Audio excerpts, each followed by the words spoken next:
అన్నా మన అల్బినేని వంశీకి బెయిల్ వచ్చిందంటనా? I'm excited. హలో అన్నా, ఇంకో కేసులో మళ్ళీ లోపలేసారంట అన్న. I'm expected. సూట్ కేసులు లోపల పెట్టుకున్నప్పుడు తెలియదంటరా లోపల కేసులు పెడతారని. ఇంతకేం కేసు అంట? నకిలీ ఇళ్ల పట్టాలు పంపిణీ కేసు అంటన్నా. వాడు బయట ఉండడం కంటే లోపల ఉండడమే మంచిదిరా. ఎందుకన్నా? ఒకసారి వాడు చూడరా, వాడు మొహం సాయి చూడరా. వాడు బయట ఉంటే వాడు మొహం చూసి జనాలు భయపడతారా. ఒక స్థాయి ఇచ్చిన పార్టీకి ద్రోహం చేస్తే మొహం అలాగే తయారవుద్దన్నా. 5 సంవత్సరాలు మనం అధికారంలో ఉన్నప్పుడు వాళ్ళేం పీకారు, వీళ్ళేం పీకారు అన్నారు. ఇప్పుడు చూడు ఆ మొహం ఎట పీక్కపోయిందో. 5 సంవత్సరాలు అయితే బాయిలర్ కోడ్లాగా ఉండేవాడన్నా.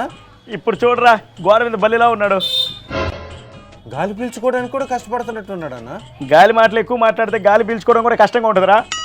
అన్నా దగ్గుతున్నాడన్నా. అధికారంలో ఉన్నప్పుడు నా దమ్ము చూడు అన్నాడు. ఇప్పుడు దగ్గు చూడాల్సి వస్తుంది.